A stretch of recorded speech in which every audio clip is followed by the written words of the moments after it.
Evo, ja bih ovako, pozdravio bi sve, da polako krenemo, ako ima još tu neko vani, nek nam se pridruži malo poslije. Znači, moje ime je Branimir Schlosser, ja sam iz udruge BRID i kao što vjerojatno već znate, ovo danas je tribina koja ima naziv, a to je ujedno i tema izgradnje strategije za širu radničku borbu, suradnje i savezi. Sama ova tribina je u organizaciji, znači, ovih nekoliko udruga koje već inače rade tribine ovdje za vas koji ste prije bili, vjerojatno već skupa znate. Znači, organizatori su Baza za radničku inicijativu i demokratizaciju, Centar za radničke studije, Feministički front i mreža antifašistkinja grada Zagreba. Vi svi koji ste već tu bili prije na našim tribinama znate da ih je već bilo 8, to je 7, ovo je zadnja u sklopu tog našeg projekta suradnja na temu izgradnja paralelnih institucija i sam projekt je, kao što već znate, financiran od fondacije Rosa Luxemburg Stiftung. To su neki službeni podaci koje speaker mora pročitati. A sad da vam predstavim naše goste koji će zapravo dati nekakav uvod u ovu temu, a nakon tog uvoda očekujemo da će kao i do sad uvijek biti nekakva aktivna diskusija sa vaše strane. Prvo će nam se obratiti Branko Bendić, koji je član novoosnovane slovenske stranke Inicijativa za demokratički socijalizam. On će nekakav presjek situacije na sindikalnoj sceni u Sloveniji, znači od 90-ih pa na ovamo. Nakon toga će nekako uvod dati Bojan Nonković, koji je član BRID-a, koji će pričati sličnu stvar, ali iz ove neke hrvatske perspektive, znači opet to kakva je sindikalna scena u Hrvatskoj i suradnja ovog nekakvog civilnog i nevladinog sektora sa sindikatima iz nekih naših iskustava. A na kraju, nakon kao dva više manje teorijska izlaganja, ćemo tu imati jednog borca sa prve linije, znači Antona Štivića, koji je dopredsjednik sindikata metalaca Hrvatske i regionalni povjerenik za Slavoniju i Baranju, koji će nam pričati o svom djelovanju u svom radu. On zapravo ima dosta iskustva, već nekih 20 godina na sindikalnoj sceni, što u Đuri Đakoviću, što u Osječkom Moltu i još nekim drugim firmama, pa će nam zapravo dati nekakav svoj osvrt kako on vidi sadašnju situaciju, a isto to kako on vidi nekakve mogućnosti za povezivanja sa civilnim sektorom i ostalim segmentima civilnog društva. Evo, ja ne bi više dužio puno, nego bi dao riječ prvom našem uvodniku, Branku, pa evo, Branko, izvoli. Evo, hvala, jer moj hrvatski nije najbolji, ja sam si sve napisao, tako da nadam se da će se razumjeti ovaj moj slovensko-hrvatski. Ja ću danas pokušati predstaviti stanje radničkog pokreta u Sloveniji i izložiti nekoliko ideja za djelovanje radničkih organizacija. Na samom početku treba da upozorim na dvije bitne stvari. Prva je da ukoliko imam nešto da kažem o temi radničke organizacije, ja mogu da govorim samo o slovenskoj i nikako o hrvatskoj situaciji, jer o njoj ne znam puno. A druga bitna stvar na koju bih želio upozoriti kada govorimo o političkim, ekonomskim, radničkim organizacijama, je da bar do posljednjih mjeseci ne bi se moglo govoriti da smo u Sloveniji uopšte imali neku radničku političku organizaciju, to jest radničku stranku. Mislim da postoji strukturni razlozi za taj nedostatak radničke političke stranke. Polaznu tačku za razmatranje tog problema mislim da je dobro predstavio članak Frederika Lordona koji nosi naslov Ko stvara radna mjesta, koji je bio nedavno objavljen u hrvatskom izdanju Le Monde Diplomatique. Kao što Lordon pokaže u tom članku, kada je riječ o kapitalističkom produkcijskom načinu, kapital je u odnosu na društvo u poziciji otmičara. Njegova pozicija proizlazi direktno iz uloge akumulacije kapitala u procesu materijalne reprodukcije kapitalističkog društva. Pošto je moć poticanja proizvodnog ciklusa na strani kapitala, kaže Lordon, obim proizvodnje u nekoj ekonomiji, a posljedično i cjelokupna razina zapošljavanja u privatnom sektoru, te u isto vrijeme i svota poreza koja država prikupi i s kojim financira sve od vojske do socijalne države, sve to ovisi o volji, odnosno profitnim očekivanjima kapitalista i njihovih bankara. Zrcalna strana te odlučujuće pozicije kapitala u pitanjima materijalne reprodukcije je politička moć buržoazije.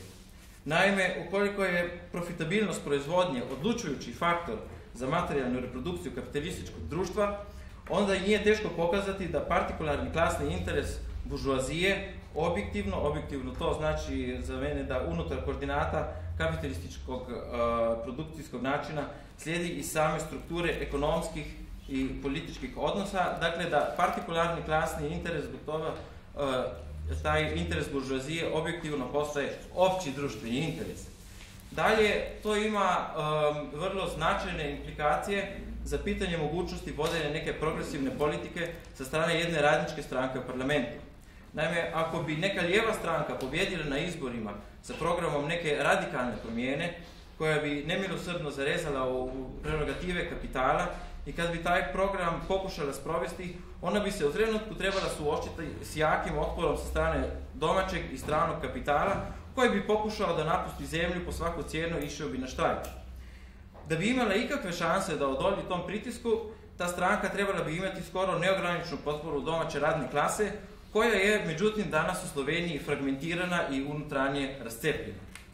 Bez takve bi podrške svaka lijeva stranka koja bi sudjelovala u vladi trebala igrati po pravilima igre kapitalističkog produkcijskog načina, a to znači da bi trebalo prvo servisirati interese buržoazije i nadati se da će preko toga bar marginalno poboljšati položaj radničke klase. Drugim riječima, bez jake podrške sa strane radne klase bi neka lijeva, socijalistička stranka mogla ostati radikalno lijeva samo pod uvjetom da ostaje marginalizirana. Ideološka čistost njezinog djelovanja bila bi uvjetovana njezinom realnom nevažnošću. Nije čudno, dakle, da neke prave radničke stranke u posljednjim decenijama u Sloveniji nije ni bilo. Ali to je, treba reći, imali smo sindikate. Uloga sindikata u društvenim borbama koje su rezultirale u gradualističkoj tranziciji u Sloveniji danas je dobro poznata, mada je tu, po mom mišljenju, i na to treba upozoriti, potrebno imati u vidu i drugog velikog aktera slovenske tranzicije, to jest nastajuću nacionalnu buržoaziju, koja je znala kako da sklopi neke implicitne političke kompromise sa radnom klasom ili bar sa njenim zastupnicima. To je po mom mišljenju najlakše pokazati na primjerima privatizacijske zakonodaje i tečajne politike. No, kad ostanemo kod uloge sindikata. Već u 80-ima val spontanih štrajkova zahvatio Sloveniju, kao i ostale jugoslovenske republike, i taj val se u Sloveniji nije smirio ni u prvi polovini 90-ih. Ali dok su bili to štrajkovi u 80-ih, većinom su bili spontani, u 90-ima te štrajkove su često podržavali i organizirali sindikati koji su potaknuti sindikalnom pluralizmom pokušali prikupiti što više članstva. No, taj štrajkački val kulminirao je velikim štrajkom 1992. godine, kad je vlada Republike Slovenije pokušala zamrznuti nadnice da bi time povećala konkurentnost nacionalne ekonomije. Najveća sindikalna centrala je u odgovor na taj pokušaj uspjela mobilizirati velik dio radne snage. Štrajkalo je oko 400.000 svih zaposlenih, koji su potpuno zaustavili čitavu privredu za nekoliko sati. Zaustavljen nije bio samo rad u fabrikama, nego je bila poremećena i opskrba električnom energijom, blokirane su bile prometne arterije itd. Rezultati te masovne mobilizacije radnika mogu se promatrati iz različitih zornih kutova. Kratkoročne implikacije te mobilizacije su bile bar dvoje. Prvo, na ekonomskom području je najvidljiviji kratkoročni rezultat radničke mobilizacije bio rast nadnica. Na političkom području kratkoročna posljedica bio je pad vlade mjesec dana nakon generalnog štrajka. A na dugi rok od važnog značenja su bili sljedeći rezultati. Od najvećeg značenja bilo je ujedinjenje radne klase, ohrabrene sa zajedničkim uspjehom. Štrajk je pokazao da dobro organizirana radna klasa može biti jako važan faktor, a to je radnicima dalo povjerenje u njihovu organizaciju i u sindikat. Drugo, sindikati su u ovoj borbi vladi i poslodavcima pokazali da treba računati na njih. Pored koncesija na području privatizacijskog zakonodavstva i politike deviznog kursa, sindikati su za sebe izborili poziciju legitimnog socijalnog partnera sa relativno jakim utjecajem na vladne politike i socijalno te radno zakonodavstvo. S tim je povezan i treći rezultat radničke mobilizacije, to jest njen utjecaj na odnos prema stranom kapitalu.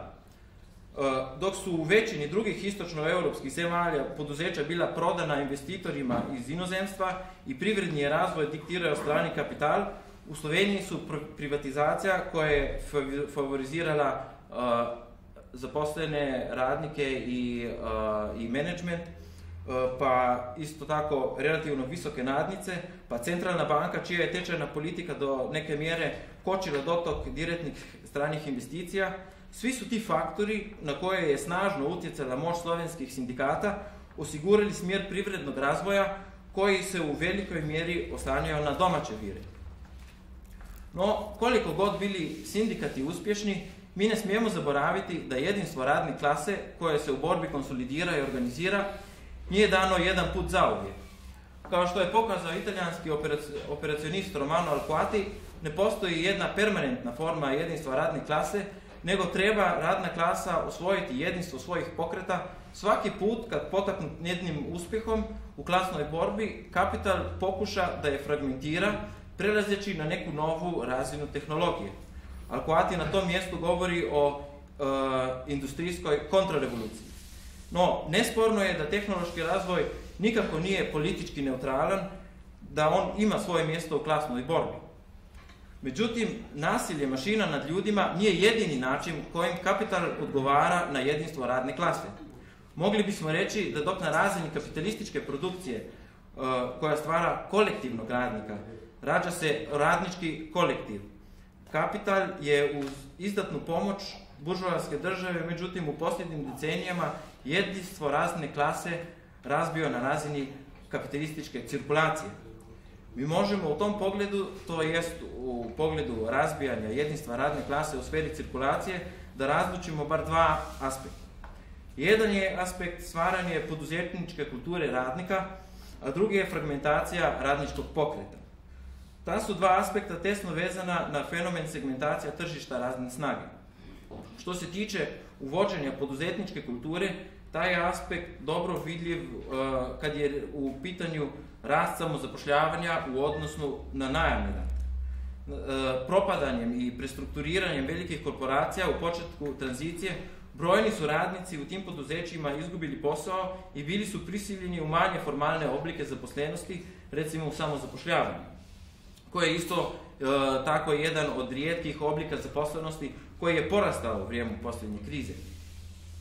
Samozapošljavanje ima potencijalno razarajuće posljedice za jedinstvo radne klase, jer mi tu imamo jedan velik dio radnika koji su objektivno radna snaga, ali čije je svakodnevno iskustvo poduzetnika. A poduzetniku njegovo svakodnevno iskustvo govori da su porezi previsoki i da država previše troši. Na toj bazi nije teško izazvati konflikt između tih prekarnih radnika koji preuzimaju pravni oblik samozaposlenog poduzetnika i radnika u javnom sektoru. Malom poduzetniku njegovo svakodnevno iskustvo dalje govori da su njegovi socijalni doprinosi previsoki za ono što on dobija. Mogao bi se sam bolje snaći nego da država upravlja njegovim novcem. Povrh toga, on treba da se na trgu snalazi kad god zna i umije da na dnevnoj bazi prodaje svoje proizvode ili možda čak samo svoju radnu snagu kad je u pitanju lažno samozapošljavanje. I to mu kaže svakodnevno iskustvo. Pa zato njega i ne treba zanimati radno pravo jer to njega ne štiti i tako dalje. Mi imamo prema tome jednu veliku i rastuću grupu radnika koje svakodnevno iskustvo uči da kolektivna radnička prava nisu i njegova prava, iako su oni vjerovatno jedan od najeksploatiranih grupa radnika u čitavoj privredi. Slično važi i za većinu ostalih prekarnih oblika zapošljavanja. Mi recimo imamo u Sloveniji preko 70% novih radnih mjesta raspisanih za određeno vrijeme. I ti radnici sve više i više nalikuju poduzetnicima. Ti radnici se stalno pomiču od jednog projekata ka drugome. Oni moraju svakodnevno da pokušaju realizirati svoju robu, to jest radnu snagu. Oni konstantno trebaju da povećavaju svoj ljudski kapital, da budu ostali zaposleni. Vrh toga, ti su radnici u radnom kolektivu samo za kraće vreme i pošto znaju da će ga napustiti za nekoliko mjeseci ili godinu dana, oni teško će ispleti veze sa ostalim radnicima u kolektivu. Fragmentacija radnih kolektiva kroz segmentaciju tržišta radne snage napreduje i s rastom sektora male privrede koja je slijedila propadanju velikih korporacija. Poznata je činjenica da je u maloj privredi vrlo teško organizirati.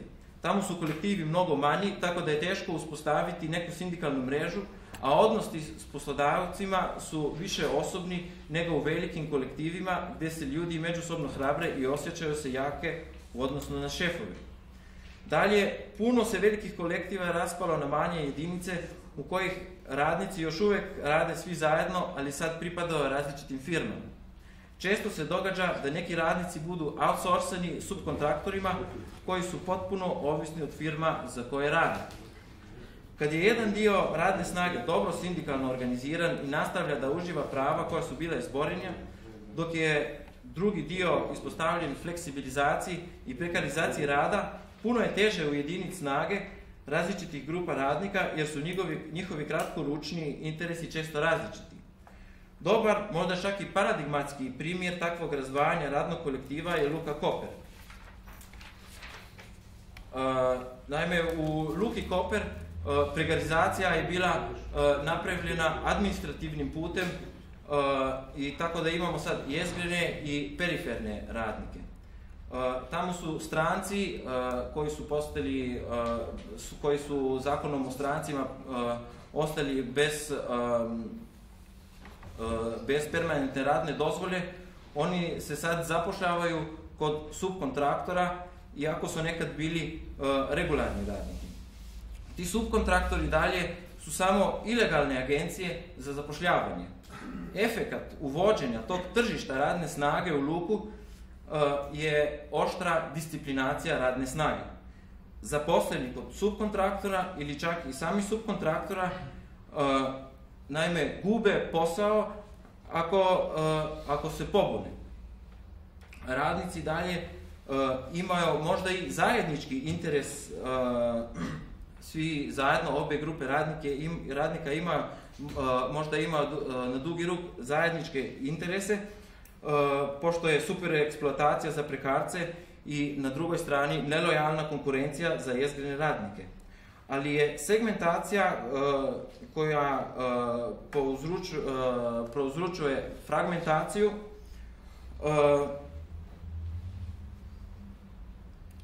napravi da kad bi se jezgreni radnici udružili sa prekarcima, oni bi teže dalje ostvarili svoje partikulističke ciljeve, tako da sad nastupaju svaki za sebe.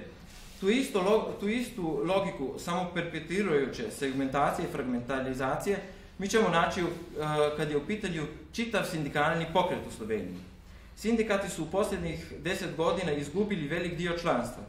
Posljedica toga je da su se obratili postojećim članovima i njihovim svakodnevnim brigama. Ali taj obrat članstvu u kontekstu sindikalnog pluralizma u isto vrijeme je prouzročio nadaljnu fragmentaciju ili možda bi se moglo čak reći i partikularizaciju njihovih zahtjeva. Dozvolite mi da malo objasnim o čemu se radi na primjeru opštih kolektivnih ugovora. U početku 90-ih prvi kolektivni ugovor koji su sindikati sklopili sa poslodavcima bio je opšti kolektivni ugovor. On je pokrivao čitavu radnu snagu. Tek su se kasnije sklopili i prvi ugovori na razini pojedinačnih grana.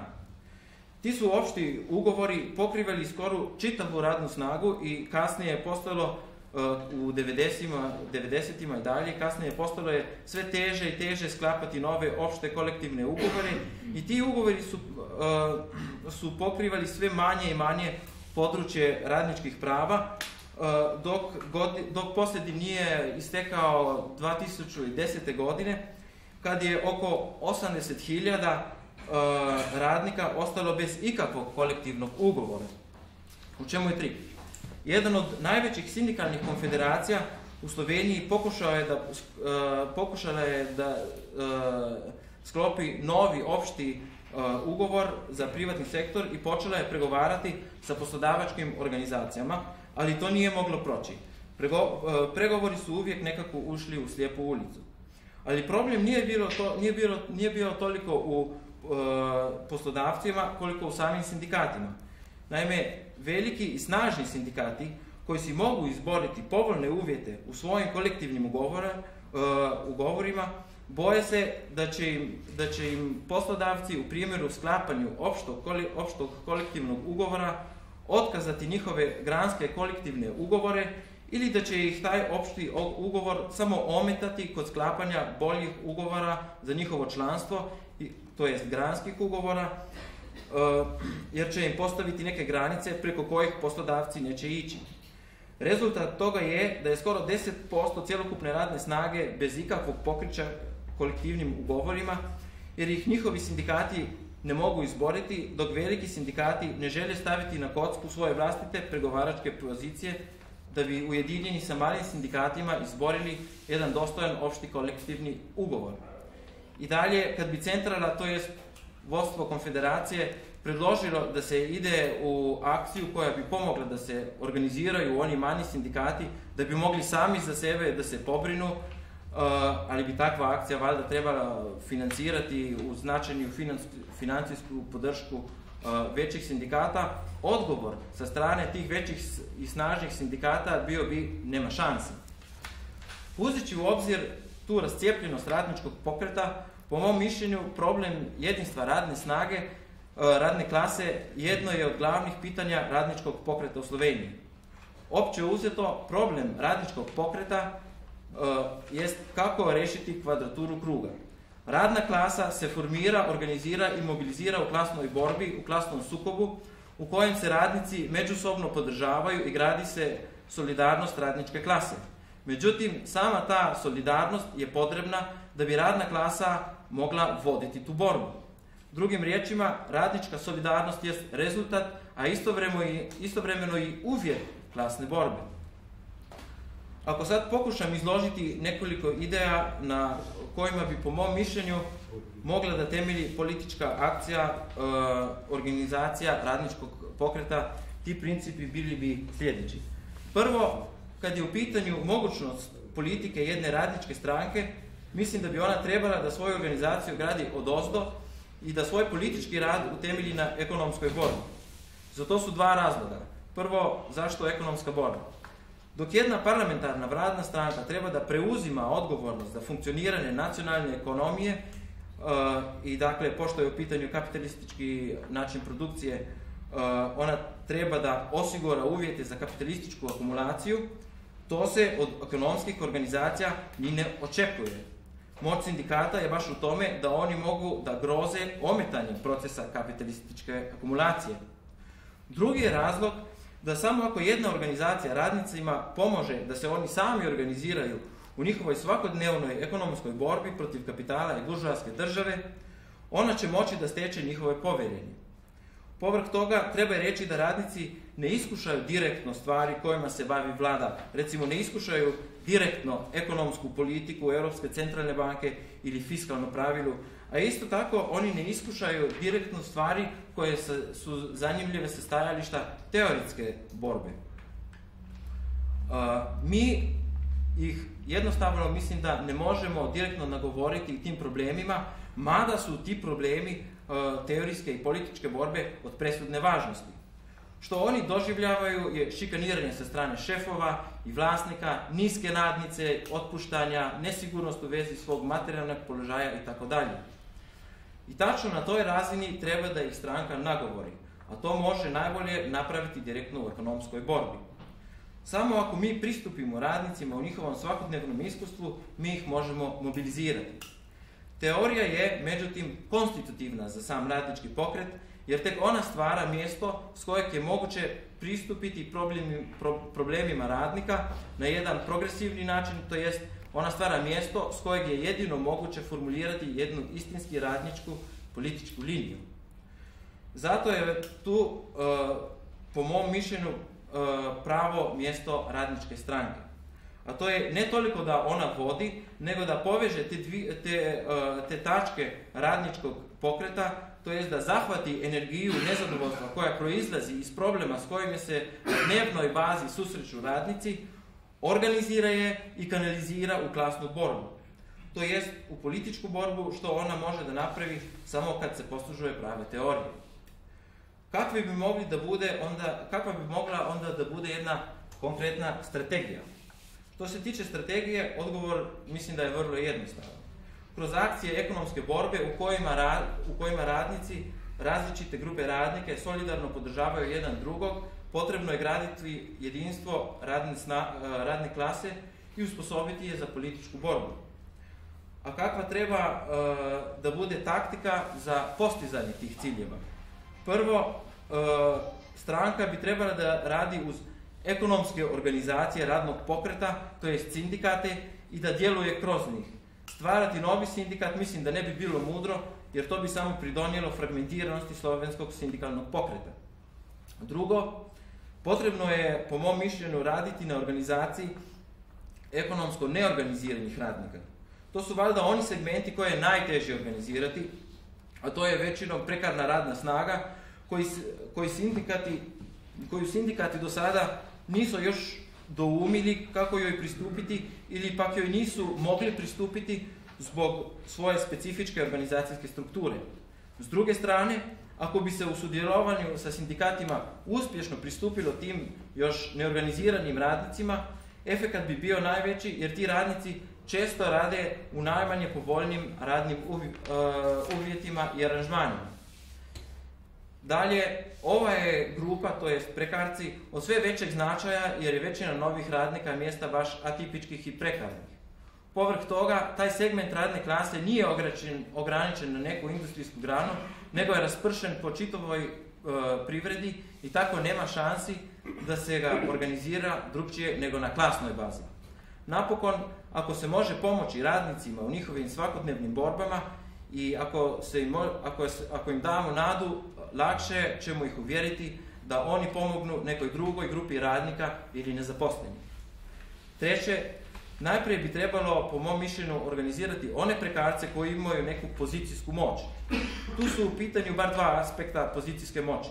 Prvi je aspekt pozicijske moći radnika neke firme u odnosu prema čitavoj privredi. Tako je, recimo, efektivnost štrajka 1992. godine bila puno veća zbog prekida opskrbe strujom i blokada prometnih arterija. Danas takvu moć imaju, recimo, prekarni radnici u Luki Koper. Drugi je aspekt pozicijske moći u odnosu na vlastitog poslodavca. Dobar su primjer ovakve moći samozaposleni raznosioci novina koji inače nemaju nikakvu pozicijsku moć u odnosu na čitavu privredu. Ali udruženi u sindikat oni mogu ugroziti opstoj svog poslodavca. Oni poznaju teren na kojem rade i imaju, recimo, tamo od 50 ključeva kojima otvaraju stambene blokove u koje donose novine. To niko ne može lako nadomjestiti od danas na sutra, a čitaoci novina zahtevaju da su novine kod njih svakog dana ujutru. Šta će poslodavac ako mu, recimo, bace tih 50 ključeva na stol, pa neka se snađe? Samozaposleni raznosioci dnevnika su dobar primjer još iz jednog drugog vidika organizacije koji je po mom mišljenju veoma važan i za taktiku organizacije prekarca. A to je mogućnost građanja šire koalicije s drugim zainteresiranim grupama. Tu se mi, iako smo u potpuno drugčijoj situaciji, ipak mislim da možemo nešto naučiti od američkih sindikata i njihovog, kako kažu, social movement unionizma. Kada su, na primjer, dnevnikovi raznosioci čitaocima najavili štrajk, dobili su samo za nekoliko dana preko 400 pisma podrške razjarjenih naručnika koji su bili odmah spremni da otkažu svoje narudžbe na ovaj časopis. A koliko bi se moglo tek postići da je bila koalicija šira i da je obuhvaćala još i prekarne radnike u novinarskom kolektivu dnevnika. Kada bi na kraju bilo organiziranih dovoljno grupa radnika, mogli bismo, mislim da napokon, prići i onima koji, mada koliko god se organiziraju, nisu u poziciji da se izbore neko poboljšanje svog položaja. Tu bi mogli upotrijebiti utjecaj koji bi pridobili kad bi se borili rame uz rame s radnicima koji su u nekoj strateškoj poziciji i taj bi utjecaj mogli upotrijebiti da ih se nagovori na solidarnosne akcije. Po mom mišljenju, samo stranka koja djeluje odozdo bori se sa onima koji su u najlošijim pozicijama i poveziva ekonomsku borbu različitih segmenta radničke klase, koja dalje tu ekonomsku borbu na pravilnim teoretskim temeljima kanalizira u klasnu borbu, može nekog dana da računa na potporu radne klase i tek tada, kada se je već dokazala u toj borbi, pokuša i da preuzme vlast. To je bilo.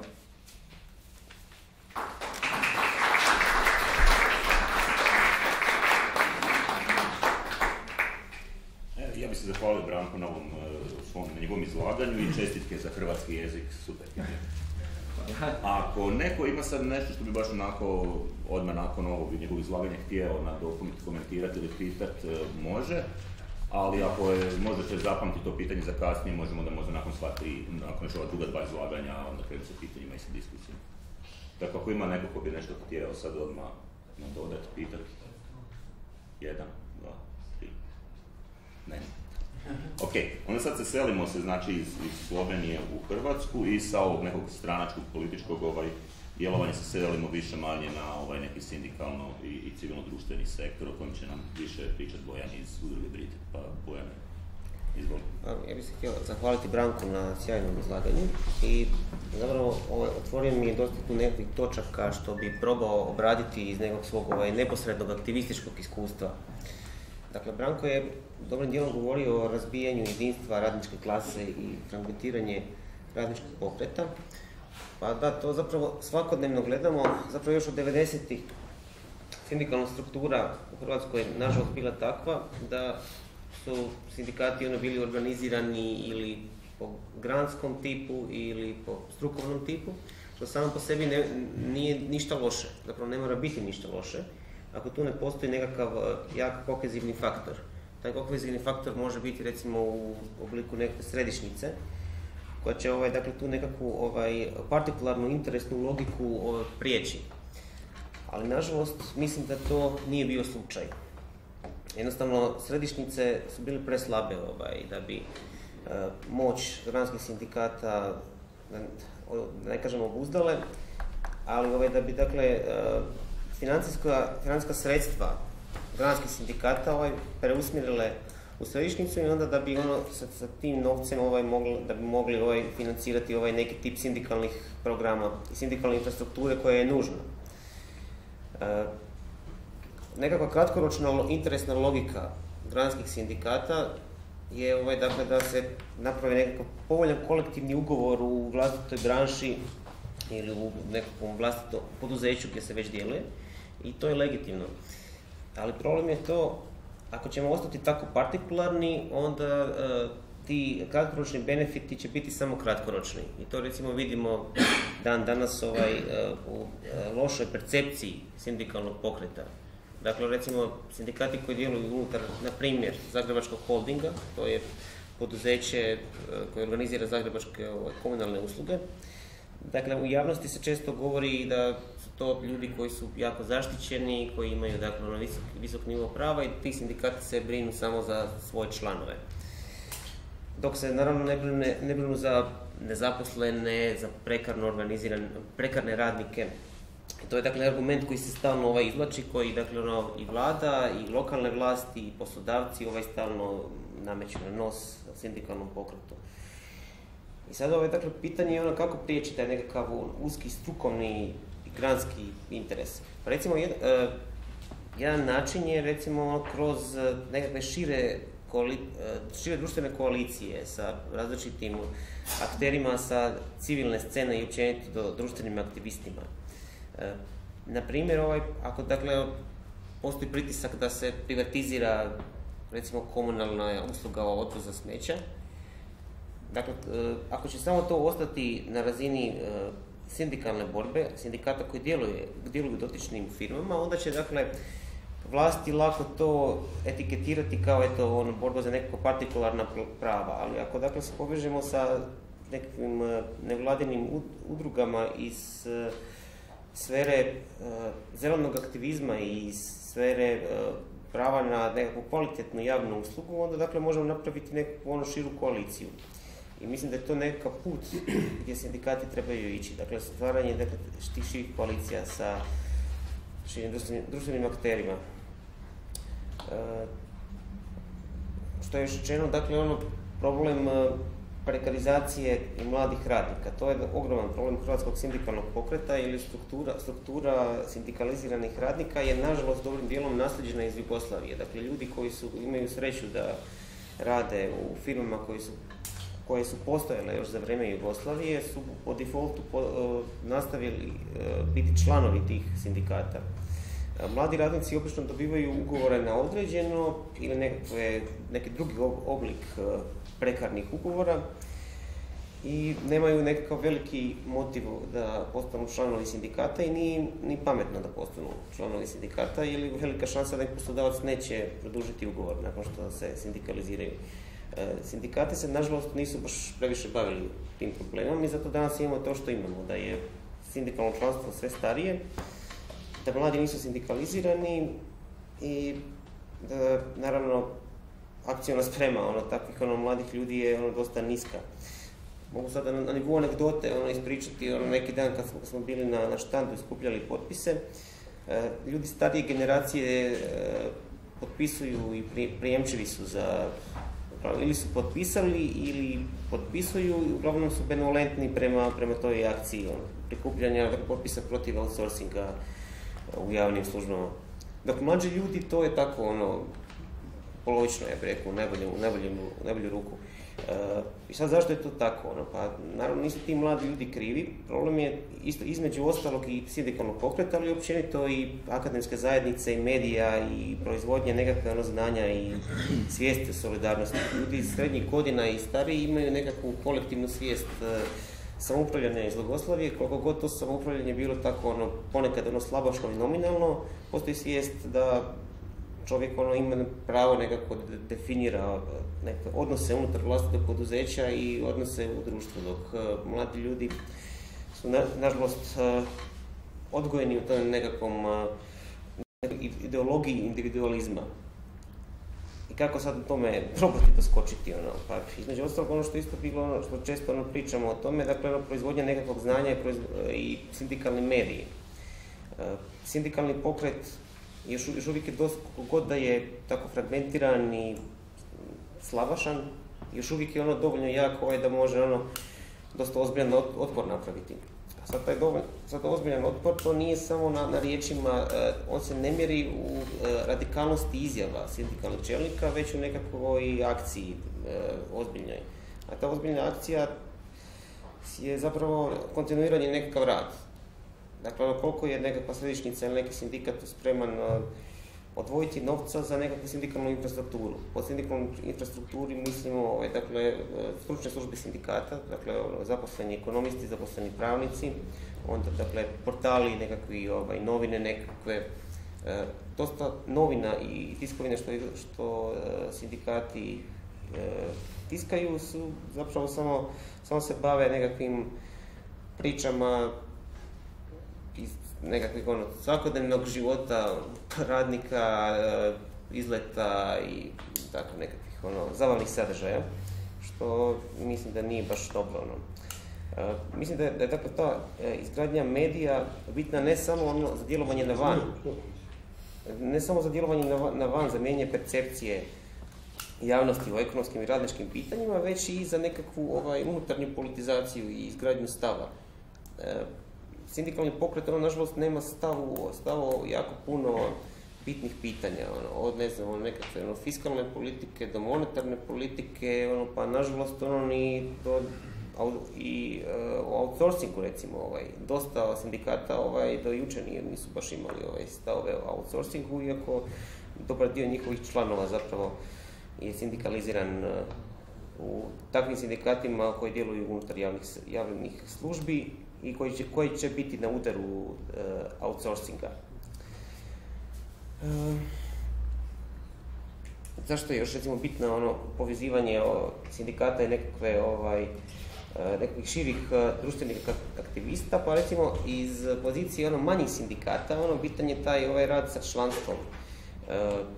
Mali sindikat koji ima jako puno različitih poslodavaca, jednostavno ne stigne terenski raditi sa članstvom u onoj mjeri koja bi bila optimalna. Tu postoji unutar nevladinog sektora jako puno akumuliranog znanja o nekim specifičnim problemima. Primjerice, ako nekakav manji sindikat djeluje u području komunalnog odvoza otpada ili u nekom zdravstvenom segmentu, taj sindikat se može baviti tako nekakvim klasično sindikalnim temama, ali ovo nekako šire društveno politiziranje, zašto je recimo bitno da se odvoz organizira ovako, a ne onako, jednostavno nema kapaciteta, a to bi recimo ovi jači sindikati i središnjice, oni bi dakle trebali imati stručne službe koje će se baviti tim specifičnim pitanjima, nažalost nemaju. Sad, tu bi recimo nevladine udruge uskakale i to se do sada nije dešavalo, ali zadnjih par godina sve više i više dešava. Pa evo ja isto tako sam član jedne udruge koja tako aktivno surađuje sa nekoliko sindikata, između ostalog sa novim sindikatom. I nadam se da će toga biti sve više u budućnosti. Šta je recimo još jedan problem društvenih aktivista iz NGO-a koji žele raditi sa sindikatima, pa oni sindikat percipiraju kroz figuru predsjednika i kroz medijsku reprezentaciju tih sindikalnih čelništva. Sindikat je zapravo jedna heterogena organizacija koja dakle, okuplja cijeli niz članova različite dobne strukture, spolne strukture, obrazovne, uglavnom njihovi interesi su često različiti. Naprimjer, sad nedavno imao sam prilike biti na Filozofskom fakultetu gdje djeluje sindikat, nezavisni sindikat znanosti i visokog obrazovanja Vilima Ribića. Oni dakle sindikaliziraju većinu zaposlenika Filozofskog fakulteta, između ostalog i tehničko osoblje koje je na udaru outsourcinga. Oni dakle nisu bili u stanju organizirati taj štand, zapravo nisu ni htjeli organizirati, dok se nisu studentski aktivisti iz kluba studenta Filozofskog fakulteta aktivirali i postavili taj štand. I onda nakon toga u prvom danu je potpisano 600 potpisa, kasnije sve skupa preko 1000 potpisa je skupljeno. Dakle, vidimo da neki sindikati dakle, postoji interes i nemar nekih viših sindikalnih struktura, dok na nekim nižim sindikalnim ešalonima postoje hrpa i povjerenika i običnih članova koji su dakle voljni i spremni nešto raditi. Samo im treba ih organizirati, treba im dati neki poticaj. Tako da kad se priča o sindikatima koji su inertni za ništa, treba dakle odvojiti sindikalni pokret kao takav, dakle sindikalno članstvo i sindikalne povjerenike na terenu od nekakvih sindikalnih struktura gore. Jedan baš notoran primjer sad u zadnje vrijeme, imao sam priliku upoznat se sa bivšim povjerenikom sindikata PP Diva, Franjo Šinko iz Bjelovarske česme. Dakle, čovjek je izbačen iz sindikata jer je na sastanku navodno vrijeđao predsjednika uprave Hrvatskih šuma. Sad ja mislim da čovjek bi treba dobiti neko promaknuće, ako je to tipa vrijeđao, da je izbačen iz sindikata. Tako da eto, mislim, postoji unutar takvog jednog sindikata kao što je PP Div, postoji hrpa nekakvih nižih sindikalnih struktura koji su prijemčivi za suradnju svake vrste i koji su zapravo taoci te situacije. I zato nekakvi civilni aktivisti kada detektiraju sindikate s kojima se treba raditi ili se ne treba raditi, ne trebaju padati u zamku da cijeli sindikat gledaju kroz figuru predsjednika, jer to nije tako. Ja mogu sad ispričati kako smo recimo mi došli do nekih partnera današnjih sindikalne scene, kao što je recimo Novi sindikat, kao što je recimo Regionalni industrijski sindikat iz Varaždina, onda iz Petrokemije. Dakle, došli smo do tih ljudi tako što smo intenzivno proučavali dosadašnje radničke borbe. Imamo jednog našeg člana koji je tako pasionirano pratio štampu, odlazio u NSB i listao je stare novine iz 90-ih. I neka imena su tu često iskakala. I to je dakle neki putokaz kako recimo doći do potencijalnih partnera. Dakle, nije partner onaj koji se pojavljuje na televiziji, koji tako radikalno u izjavama, partner je onaj koji ima iza sebe neki terenski rad. To je najvažnije, jednostavno ljude detektirati sindikalne strukture koje na terenu sposobne nešto odraditi i s kojima se može nešto raditi. I ono što je isto bitno da sindikalna snaga nije broj članova. Broj članova je bitan, ali bitno je ipak i šta ti vrijedi broj članova ako ti članovi dakle, potpuno neaktivni, a opet nisu neaktivni zato što su sami krivi, nego jednostavno struktura ih tako pasivizira i svaki pokušaj neke aktivacije se sistematski guši. Dakle, za kraj da kažem nešto, dakle, šta bi, nakon što, koji bi sad neki recept, ako ima uopće recepta, dakle, recept bi bio nekakav sindikalni pokret zajedno sa nekim nevladinim sektorom treba raditi sa mladim i prekarnim zaposlenicima, radnicima, ali to je lakše to reći nego izvesti, zato što taj rad je užasno skup, mi trebamo biti svjesni toga, dakle, da bi mi radili sa prekarnim radnicima, mi dakle moramo, sjesti u auto, napraviti 100 km, otići na razgovor sa nekakvim ljudima, izgubiti cijeli radni dan za nekakve savjete koji vjerojatno u većini slučajeva neće rezultirati ničim.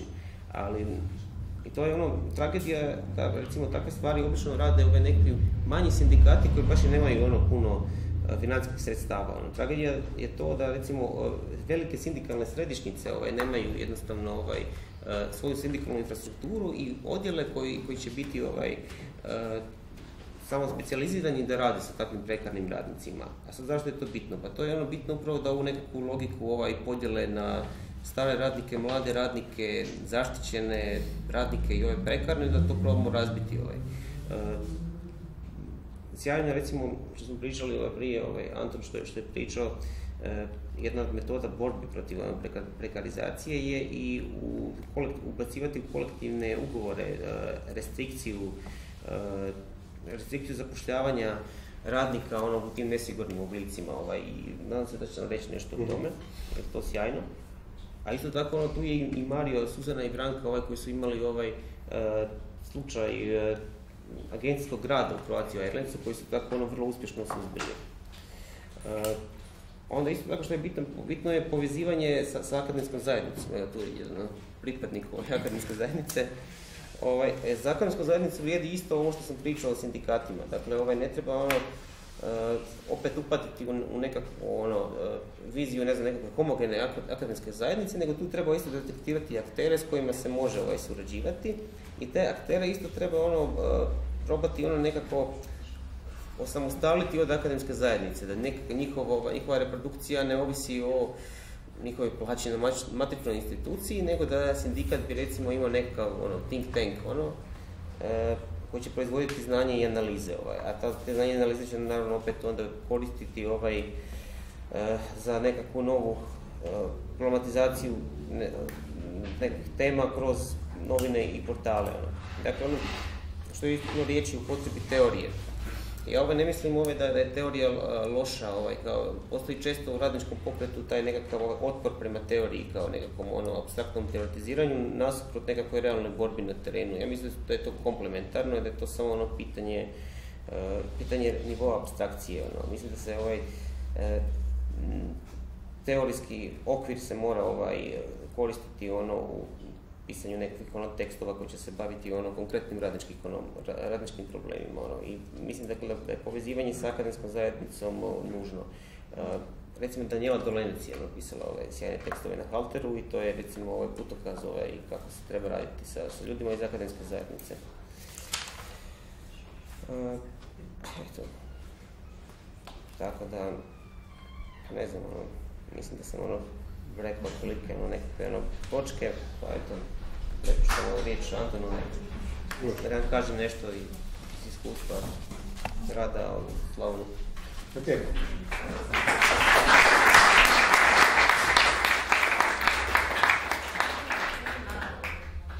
Znači ovo kako je sad Bojan zapravo rekao u svom ovom izlaganju, znači mi u Bridu se nekako trudimo gledati te nekakve pojedince i ljude koji, kako je on sam rekao, kako iskaču, čije imena iskaču, ali znači ne ljude čije imena iskaču u medijima i koji su aktivni u nekim mas medijima, nego više nekakvim akcijama koje se čine nama na terenu, da su konkretne i da su rezultirale nekim pozitivnim pomacima. Pa tako kako smo malo pratili situaciju po Slavoniji Baranji, najviše u Đuri Đakoviću smo došli do imena Anton Štivić, koji je isto tako u nekoliko akcija to ime iskakalo. Jednostavno došlo je do te suradnje da su se mi njemu javili i odmah nakon tog prvog kontakta je bio neka pozitivna povratna informacija i nakon toga mi se rezultiralo sad i ovim dolaskom na ovu tribinu, tako da ja prepuštam se dalje riječ. Dobro. Antonu Štiviću, pa ćemo vam dalje više reći. Hvala lijepo, pozdravljam sve kolege, pogotovo kolege koje poznam iz Saveza i Marija. Dakle, sindikalna borba je jedna strašno ogromna i teška borba za one koji tu bitku shvate kao borba protiv drugih. To nije borba protiv drugih, to je borba za prava radnika. To na kraju piše u socijalnom nauku Katoličke crkve. Prema tome, ja sam tu borbu iz autora shvatio kao borbu za pravedno dobro i meni je drago da neko to primijetio. Ja sam mislio da to niko ne prati, da niko u Hrvatskoj ne prati ljude koji se bore, ali meni je to drago jer ipak 20 godina radim taj sindikalni posao. Znači nisam sindikalac koji je u bivšem sustavu se bavio sindikalnim radom. 90. godine sam se učlanio u sindikat, 93. godine sam postao glavni pornik u Đuri Đakoviću, tamo sam bio 12 godina i to mi je najdraže razdoblje rada sa ljudima. Iza toga su neki primijetili moj rad pa su mi ponudili mjesto županijskog pornika u Brodsko-posavskoj županiji. Iza toga sam postao regionalni pornik sindikata metalaca Hrvatske i sad zadnje 2 godine sam postao dopredsjednik sindikata metalaca Hrvatske, s čim se ne hvalim, ne znači mi ta funkcija ništa, ali znači mi nešto što u Hrvatskoj još uvijek prolazi, kolega je to spomenuo. Ja kad pišem priopćenja za medije, a često koristim medije i jako puno radim s medijima i oni mi to uzvraćaju, korektni su i radimo te odnose. Sam pošao puno seminara za komunikaciju s medijima, pokojnim Jolić, jer on pokojnim mislim nije, Jolić iz Večernjeg lista. Šta želim reći? Znači, mediji, kad vam napišete dopredsjednik sindikata metalaca Hrvatske, njima je to, odmah misle da je to nešto značajna funkcija. A zapravo meni je veća funkcija glavnog pornika u podružnici nego dopredsjednika, iz razloga što dopredsjednik sindikata metalaca Hrvatske, to je jedan od jačih industrijskih sindikata u Savezu, nema nikakve ovlasti po statutu, ima ovlasti kad mu predsjednik da punomoć da nešto može raditi. Evo, ja sam bio 2 godine dopredsjednik i samo jednom sam dobio uspješnu ovlast predsjednika da mogu nešto raditi, a vi ste se sjetiti koji pratite medije, to je bila priča oko Brodosplita kad su tamo zabrljali totalno, kad su kolege sindikalni pornici iz Brodosplita bili proglašeni viškom, dobili su otkaz. Nakon toga sam osobno, dok su svi bili na božićnim blagdanima, pisao pismom Debeljaku, Mrsiću, došlo do sastanka kod Mrsića i na kraju su ti dečki sindikalni pornici iz Brodosplita vraćali na radno mjesto. Naravno, to je aktualni predsjednik se pojavio na sastanku kod Mrsića, pripisao sebi, ali meni to ne smeta, meni je bio cilj da se ljudi vrate na posao. I radnici su se vratili na posao, međutim, meni su neki to iskoristili kasnije da kažu da su samo sindikalni pornici bili vraćeni. To nije istina, nikad ne odvajamo radnika sindikalnog pornika, jer to je jednostavno nemoguće, to je zajednički projekat, zajednički rad. Ali sad ću se vratiti na ono što sam došao ovdje, Đuro Đaković i Olt i primjer iz prakse. Uvijek se trudim u sindikalnom radu da budem sindikalac sindikalne akcije, ne reakcije. Znači, kad imate akciju, onda vas drugi uvažavaju, smatraju s partnerom, pogotovo kad tu koristite stručnjake, a hvala Bogu još uvijek ima u Savezu stručnjaka, i kad koristite ljude na terenu koji određena područja poznaju u pravnom i ekonomskom smislu.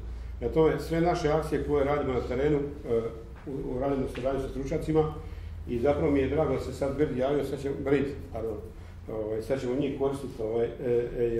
Cijelo vrijeme moje istupa u javnosti i medijima govorim o tome, o društvenoj ulogi sindikata i potrebu zajedničkog nastupanja građanskih udruga i sindikata, ali to je jedina sinergija koja će nam dati rezultat i pokazat će nezadovoljstvo građana. Sindikati i jesu, imaju organizaciju, imaju ustavna prava, organiziraju štrajk, potpišu kolektivni ugovor, ali sindikati imaju jako staro članstvo koji je prilično pasivno. To je posljedica jednih problema koje sindikati imaju u svom radu, a to se ti spomenuo malo u svom izvješću. Na tome, ono što je ključno u toj cijeloj priči je da je zapravo pravi sindikalni rad na terenu i tu se odvijaju mnogi događaji koji jednostavno nisu nigdje zabilježeni, nigdje obilježeni i gdje ljudi sa velikim naporima pokušaju spasiti broj članova u tvrtkama, spasiti radna mjesta, povećati pravo u kolektivni ugovor. Sad, kako smo mi radili na terenu, to ću vam najbolje pokazati na primjeru. Znači, ja dolazim iz regije Slavonije i Baranje, znate da je Slavonija prilično devastirana, ali ja ne volim kukati, ja sam ponosan Slavonac. Mi smo regija koja je u ovoj krizi recesiji, svi gube članstvo, uspjeli zadržati i povećati broj članova sindikata. Sad, to nije došlo samo od sebe. To je posljedica dugog rada s medijima i duge aktivnosti koje mi provodimo. Znači, za primjer, sindikat metalaca Hrvatske ima 7 regija. U 6 regija je dramatičan pad članstva. Najbolji je Zagreb u tom primjeru. Imamo 2200 članova, a imali smo prije 4 godine 5000 članova sindikata metalaca. Znači, sad je najjača regija u sindikatu Metalaca regija Slavonije i Baranje. I nije to da se mi s tim hvalimo, nego ja želim reći to kao primjer da je to posljedica našeg rada na terenu. To je ključna stvar zašto imamo taj rezultat. A sad ću vam pokušati to na primjer argumentirati. Znači, znate da u tvrtkama koje su u državnom vlasništvu, Đuro Đaković je u državnom vlasništvu bio, sad je jedan veliki dio privatiziran, su i prošli proces i restrukturiranja, i privatizacije, i dokapitalizacije, promjena vlasnika i stranog i domaćeg. U svim tim pričama, evo ja sam to poneo, ovog dana mogu vam pokazati, sindikat je aktivno sudjelovao. Kad je krenula privatizacija najveće tvrtke Đuro Đaković Montaže, koji ima 1000 zaposlenih, kad je Njemac se pojavio kao eventualni kupac, u cijelo vrijeme pregovora o prodaji tvrtke sudjelovao je sindikat, ali nije to što je sudjelovao, jer mi potpisali jedan socijalni sporazum na 5 godina. U tom socijalnom sporazumu strani ulagač je garantirao zadržavanje sljedećih 5 godina broj radnih mjesta i kolektivni ugovor. I to je ono bilo što su radnici skužili kao klik da mi stojimo iza njih i u toj podružnici broj članova je bio 513, sad je 520. Znači nismo izgubili tu članove jer smo odradili određene aktivnosti. Kad je krenula priča oko zapošljavanja radnika preko agencije, ti si spominjao taj dio, procijenili smo da nam to može ugroziti sindikalnu poziciju u Đuri Đakoviću, a ona je vrlo visoka, broj učlanjenosti preko 80%. Brzo smo reagirali, sastali se sa našim pravnicima, napravili smo jedan sporazum koji ja ovdje imam. Naravno da vi ne možete zabraniti nikome da osniva agencije, radi to bi kršili ustavna načela. Mi smo potpisali jedan sporazum okvirni s upravom holdinga gdje smo ograničili broj ugovora, jer u tom momentu je bio veliki napad agencija na Đuru Đaković, neko je našao tu šansu za zapošljavanje. Ograničili smo broj ugovora preko agencija 4%. Znači, na primjer, 1000 radnika, 4% može samo raditi preko agencija. Niste mu zabranili pravo da zaposli ljude koji mu baš hitno trebaju, ali zabranili ste mu mogućnost da to zloupotrebi, što inače u Hrvatskoj poslodavci vrlo često zloupotrebljavaju najbolje namjere zakonodavaca i sindikata da se nešto uredi i da se poboljša. Na tome, kad smo to napravili, nakon toga su ljudi koji su radili preko agencije, bilo je 15, svi su članovi sindikata. Znači, opet smo radili akciju i na taj način smo pokazali ljudi da stojimo iza njih. U jednom momentu je broj radnika na određeno prelazio više od 20%.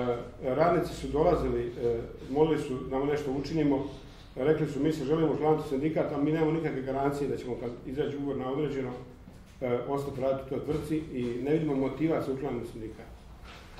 Sjeli smo s upravom holdinga, razgovarali smo, našli smo model koji je u ovom momentu pokazao se dobar. U kolektivnom ugovoru smo ograničili broj ugovora na određeno 2 godine, maksimalno 2 godine mogu raditi na određeno, iako je zakonski 3. I ograničili smo 20% radnika u tvrtci može samo imati ugovor na određeno. Šta nam je bio cilj? Nakon 2 godine radnici koji rade na određeno dobiju ugovor za stalno, dolaze novi na određeno, ali mi imamo uvijek 80% radnika na neodređeno. Oni su sindikalno sposobni za bitku, u borbu, oni su spremni za štrajk, na sindikalne akcije. Oni su izašli kako je pozvali u županiju, dodali smo u gradu županije i nismo je pustili ako nisu potpisali ugovor za vagone zadnji koje, neću spominjati Sanadera, ali ne volim to ima spominjati, dok nije potpisan ugovor, a on je osobno zvao. Na tome, šta želim reći? Znači, sindikalna borba na terenu je puno prisutna, ima puno povjerenika poput nas u Đuri Đaković koji taj posao rade na taj način kvalitetno, međutim, sindikat se često percipira kroz te čelne ljude. I ja ću vam reći, kolega je to vidio u knjigi, ja sam u sindikatu metalaca prošao 3 predsjednika i uvijek sam išao s teorijom, nisam nikad želio napustiti sindikat organizacijskog predsjednika, jer se pokazalo u praksi, to zna najbolje Mari i još neki sindikalci koji su obradno izašli po svoje zadovoljstva, ali na kraju se taj njihov pokret nije dizao na veću razinu broja članova. Dakle, to su ostali sindikati kao i naša regija s nekim 3000 članova. Znači, za prvim predsjednikom Jakovčevića sam bio suspendiran zbog izrečenih svoje riječi i onda je statutarna komisija poništila tu suspenziju. A predsjednik statutarne komisije u to vrijeme bio gospodin Silvano Krelj, koji je sad saborski zastupnik. Kod drugog predsjednika Marijanovića sam imao, bio sam u to vrijeme izabran na kongresu predsjednika nadzornog odbora, tražio sam sazivanje izvanrednog kongresa zbog financijskih po nama problema. Na tome, a s trećim predsjednikom nisam zadovoljan jer jednostavno nije polučio rezultate koji su od njega očekivali, a to je bilo ujedinjenje sindikata metalaca sa drugim industrijskim sindikatima. Na tome, šta hoću reći? Ne treba sindikate gledati kroz čelnike sindikata, to nisu sindikati, oni su samo čelnici koji su prolazni Evo, mi imamo kongres sindikata 27. i 28. Ja se nadam da ćemo i tu napraviti promjene, imamo i 4 kandidata za predsjednika. Na tome, sindikate treba promatrati kod ljude koji rade volonterski na terenu, koji gube svoje radno vrijeme, rade volonterski. Imaju oni zaštitu zakonskog otkaza, ali to u praksi vam teško vam to. Imamo 3 ili 4 slučaja gdje su sindikalni predstavnici dobili otkaze, pa smo mi njih sudski vratili na posao. Ali to vam je trauma koja ne možete ničim platiti. Prema tome, šta želim reći? Sindikalna borba na terenu je borba koja traje svaki dan, za svaku situaciju, za svaki potez poslodavca. Vi ste možda sad pratili u medijima koliko smo mi reagirali puno na stanje u Đuri Đakoviću. Naravno, politička struktura koja je došla na vlast rekla je da šalje kadrove. Sam Milanović je izjavio kako oni odgovaraju za kadrove koje su poslali i za stanje u tim tvrtkama. Mi smo to svaka 3 mjeseca uredno ponavljali na konferenciji za tisak, jer Đuro Đaković je na burzi i sva izvješća financijska se objavljuju zbog burze javno. Nakon svakog izvješća financijskog mi smo reagirali, ljudi su bili oduševljeni i uvijek smo dobili 2 ili 3, 5 članova novih. Na tome ljudi žele akciju, žele borbenost, žele jasne, argumentirane poruke šta vi to radite i kako oni od toga imaju korist. Ako to možemo napraviti na razini Hrvatske, naravno i sa udrugama, jer nemoguće je to raditi bez udruge građana. Sindikati u svijetu sve što rade sa udrugama građana i to normalno, mi ćemo doći do te faze, ja sam siguran. To je način kako se suprotstaviti tom kapitalu koji raste, koji se bogati, a sve više imamo siromašnih građana i radnika koji ne mogu prehraniti svoje obitelji. To je sramotno za 21. stoljeće da ljudi žive, a ne mogu prehraniti svoje obitelji i ne mogu živjeti svoje plaće. Na tome, to je ona borba za koju se ja zalažem i za koju se borim. Imamo još primjera kolega u sindikatu koji to rade, ali treba izvući na površinu i javno to sve obznaniti. To je jedini način. Sve što nije javno objavljeno kao da se nikad nije ni dogodilo i prisutnost medija je vrlo bitna. Mi imamo tu mogućnost nastupom u medijima na lokalnoj razini, naših televizija lokalne su nam dale te mogućnosti i u onom momentu dok ne napadate ono ko je vlasnik te lokalne televizije, obično su to neki stranački čelnici, puštaju vas da radite, pričate. Onda kad nam to zabrane, onda mi platimo emisiju 2000 kuna emisija, pa pričamo ono što uživo. Tome ima uvijek mogućnosti, samo je stvar koliko ste spremni za aktivnost, borbenost i koliko ste uvjereni da to što radite za dobrobit ljudi i svoje obitelji.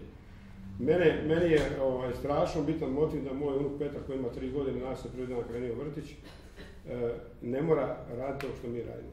Da on ima plaću s kojom može živjeti, da bude radnik, ništa više od toga. To su motivi koje bi trebali svi hrvatski građani imati i kad nešto radimo i pozivamo ljude na akcije, moramo biti precizni i jasni i moramo reći da se ne bore samo za sebe, trenutno da se bore za svoje članove obitelji koje će danas sutra raditi, biti radnici. Ta je priča oko Đure, zadnja priča oko dokapitalizacije koja se nakon 3.7. ide skupština društva, ide se u dokapitalizaciju, priča se tu o Škegri i natragatuizmu u Hrvatskoj. Mi smo sad već pripremili socijalni sporazum koji ćemo potpisati s upravom prije dokapitalizacije, u kojem tražimo zadržanje kolektivnih ugovora, primanja broja radnika. Na tome, uprava koja to ne potpiše sa sindikatom imat će sindikate na vratu, a novi vlasnik pogotovo će imati sindikalne akcije. I to je poruka poslana i već 4. ćemo sjesti da potpišemo socijalni sporazum. Znači ta borbenost, akcijna sposobnost i dizanje razine ljudi da oni aktivno sudjeluju u toj priči, da oni osjete da je to njihov interes, je vrlo bitna da bi imali uspjeha u radu. Naravno da je to puno lakše profesor Đuri Đaković u Slavonskom Broju, Slavoniji i Baranji nego na razini Hrvatske. Ali zato smo tu, danas pričamo o tome, zato ima puno u Hrvatskoj mladih sposobnih ljudi, stručni, hvala Bogu sad skoro svi na fakultetu. Idemo napraviti tu radničku hrvatsku priču, stvorili smo tu državu, imamo tu državu, borili se mnogi pogledni za nju, ajmo sad stvoriti državu u kojoj će radnici živjeti dostojanstveno, to nam je još ostalo. Ušli smo u Europsku uniju, možemo to napraviti ako smo spremni za borbu. Ja jesam i to ću raditi, sindikalni posao radi. Kolega me pitao za Tolt je sad bio aktualan. To vam je još jedan primjer kako funkcionira naša vlada i industrija u Hrvatskoj. Ovo je kolektivni ugovor koji smo mi 2009. potpisali, oni su izašli 2008. iz stečaja, mi smo već osnovali sindikat 2009. potpisali kolektivni ugovor. Kolektivni ugovor je prilično kvalitetno napravljen i poštivao se. Međutim, onda se opetljava država sa nekakvim svojim aparatima Ministarstva financija i danas smo tu gdje jesmo, da je ovo tvrtka koja ima ugovor za izvoz sa Nigerijom, gdje bi ovi 80 radnika i još 180 radilo, primalo plaću, hranilo svoju obitelj, financiralo budžet u Osječko-baranjskoj županiji u situaciji smo da se mi borimo zapravo da spasimo tvrtku od stečaja. Olt je dobio rješenje da ide u stečaj i mi smo se žalili, ponovno je vraćen u predstečajnu nagodbu. Svi ti sastanci održaju se u ministarstvu financija, gospodarstva, bude 5-6 ministara. I na kraju ako niste stisli sa sindikalnom akcijom ili medijskim pritiskom, niste ništa napravili. U ovoj zemlji se priznaje samo pritisak, znači ne mislim tu na ratovanje puške, oružje, to mi je dosta, bio sam hrvatski branitelj, pa znam šta je ratovanje, ali mislim na sindikalnu borbu u kojoj moramo biti radikalni, glasni, agresivni i prepoznatljivi. Često idem u Zagreb sastanke autobusom, vlakom i onda pričam s ljudima.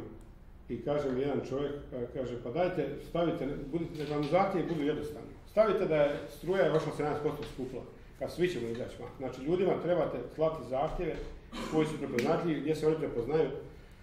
I često ono što me motivira i što vjerujem da hrvatski građani, a i nakon ove poplave u Slavoniji smo pokazali veliko jedinstvo i hvala svima koji su pomogli županji. Ono što mene motivira i što pokušam stalno tražiti emotivno za Slavoniju, tako da ovaj prosvjed koji se dogodio u Zagrebu za radio 101. 100.000 ljudi je izašlo zbog jednog radija koji se htio ugasiti.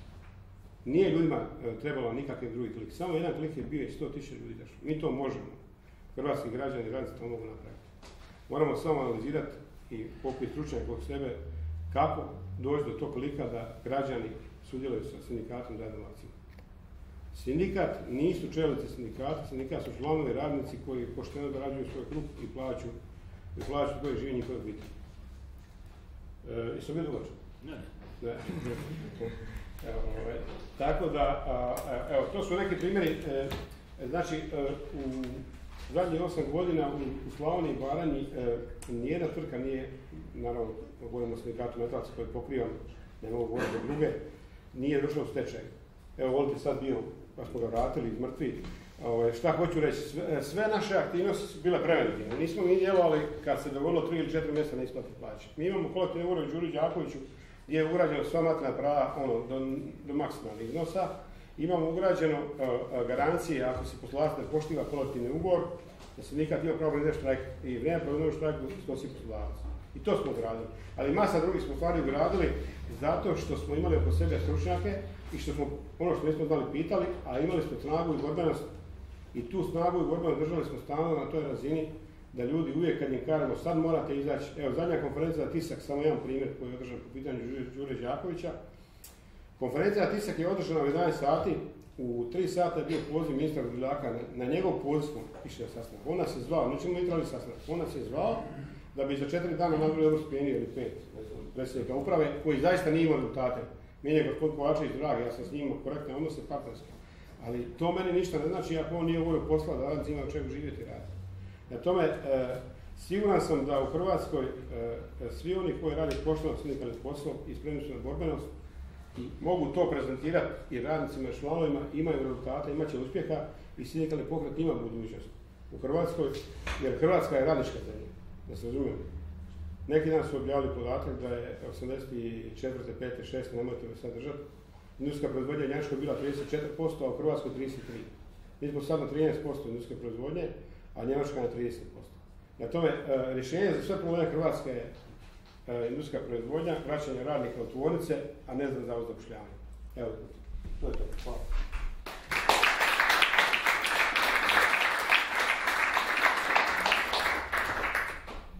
Evo, ja bih se zahvalio Antonu Štiviću na ovom dosta iscrpnom i motivirajućem ovom svom izlaganju. To smo i očekivali.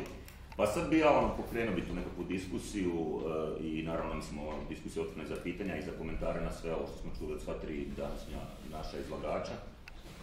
Pa evo, krenite. Samo jedna mala napomena, mi ne sjedimo ovdje u mraku zato što nam je to super i mislim da je to nešto posebno, nego ne osigurat će tu nekakav crkva koju se trenutno ne možemo popraviti, pa je zato ova romantična atmosfera. Kako da bi ispravili?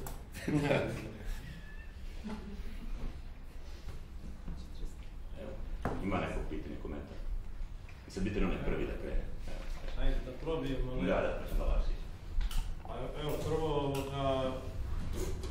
zahvaljujem se na ovo što ste okupili 3 predavača koji iz različitih uglova su oslikali po meni bitnu temu, pa bi ja krenuo sa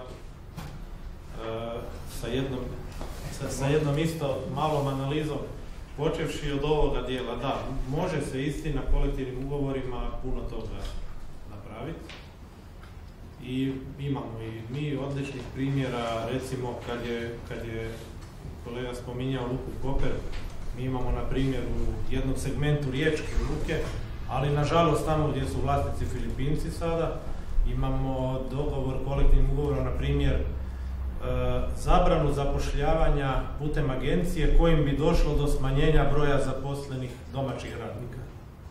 To je jedna razina koju smo postigli u prvom kolektivnom ugovoru koji smo sa novim koncesionarima postigli, sa čim ja mislim da možemo biti za početak jako zadovoljni, a naravno da ćemo poboljšavati. Ili ovaj slučaj Croatia Airlinesa.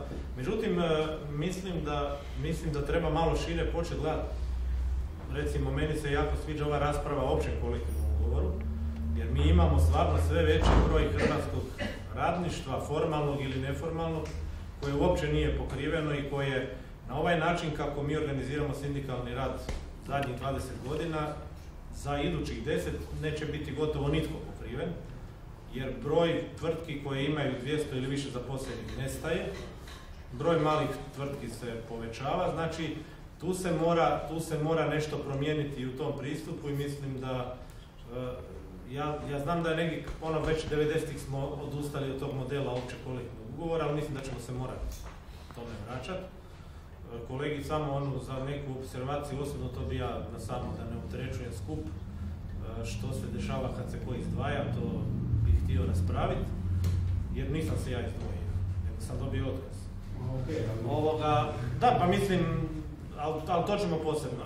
Nego sad bih se vratio, znači, tu je ona Bojanova tema što se tiče hrvatskog dijela, znači, povezivanje sa udrugama, to je nešto što će donijeti boljitak, ali nažalost uvjeti za to nisu postojali do evo zadnjih godinu, dvije, kada su u stvari na tom području NGO-a se počelo nešto razvijati.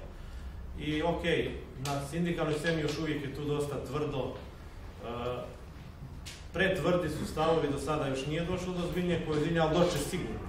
Doće sigurno jer sindikalni pokret realno slabi. Sad, tu bih samo rekao da su dvije inicijative, evo, zadnjih nekoliko godina pokazale ipak potencijal, znači veliki potencijal sindikalne scene. Prvi pokušaj, onaj referendum od prije nekoliko godina, koji je nažalost po meni jako loše završio i tu je upravo čelništva sindikata su odigrala vrlo lošu završnu ulogu, jer u stvari u trenutku kada je trebalo materijalizirati podršku građana, onda se donijela odluka da se počinjemo baviti isključivo radničkim pitanjima, kao to bilo je ocijenjeno od strane naših čelništava da to nije, da sindikati nisu građanske udruge, nego interesne udruge radnika, što jesu, nije sporno. Jedini je problem što to građanima nismo rekli kad smo ih tražili da potpisuju referendum. Međutim, novi, evo sada ovaj referendum pokazuje opet ogroman, znači, ali ono što je jadno, ja moram reći jadno u ovoj akciji, da 17 sindikata organizira prikupljanje potpisa za referendum, a da niti jedna središnjica se aktivno u to nije uključila, to je po meni čak i jadno. Dakle, evo, mi smo kod sindikata koji nismo bili u startu uključeni, javili smo se, dali svoj doprinos koliko smo mogli, jer je to logično, ali pokazalo se, ogroman potencijal se ponovo pokazao.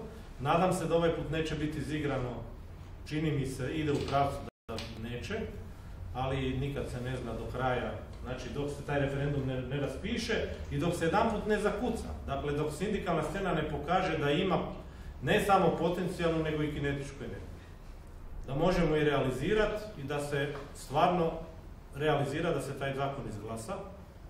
Ili ako će vlada početi izvrdavati, što sad su već počeli s nekakvim štosevima, da li je to ustavno, da li nije ovo, da se pokrene nekakva šira akcija zajedno s građanskim udrugama.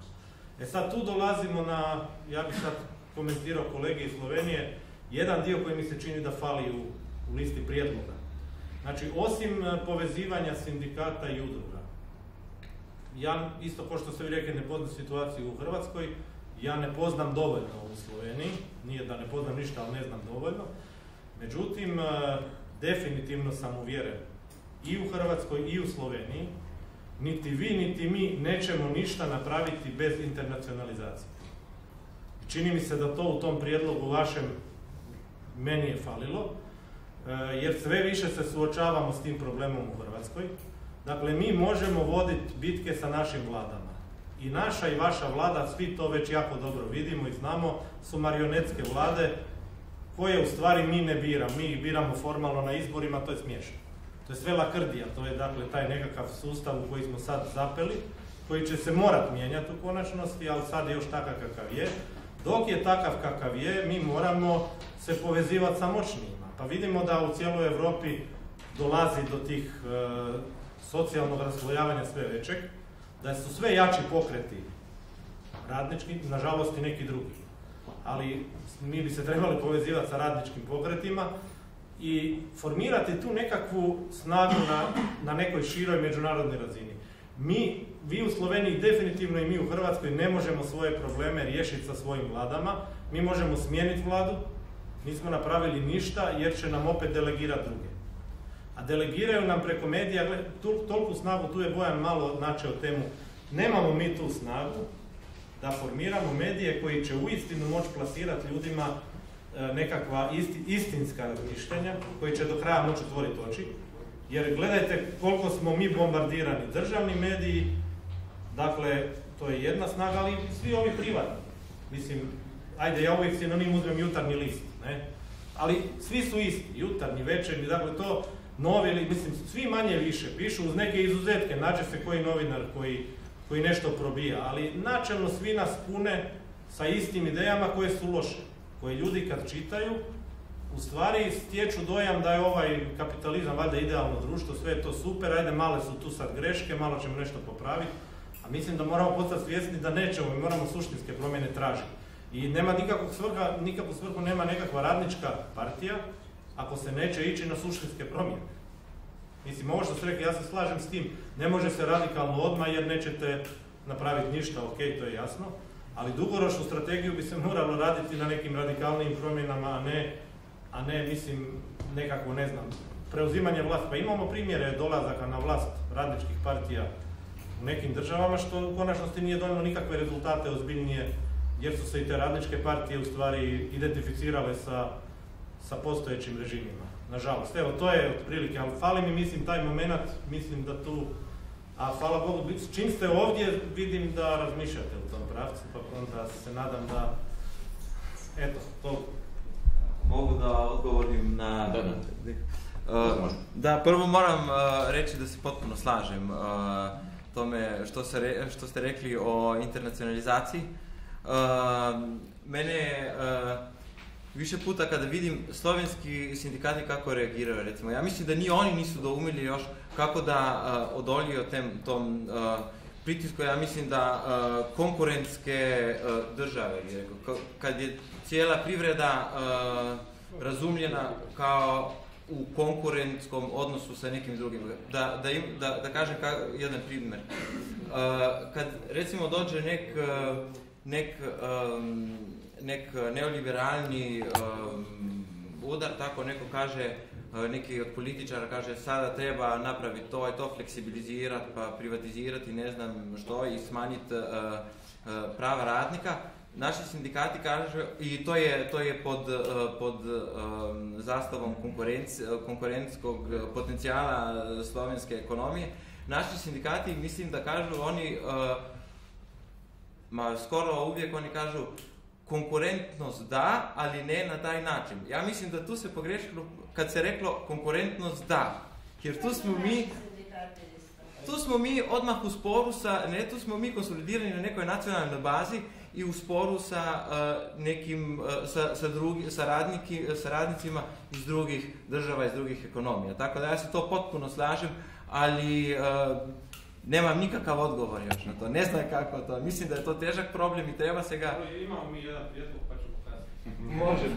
Dobro, dalje, pored internacionalizacije, ja mislim da nisam dovoljno dobro rekao. Moja današnja intervencija, moglo bi se i reći da je činjena malo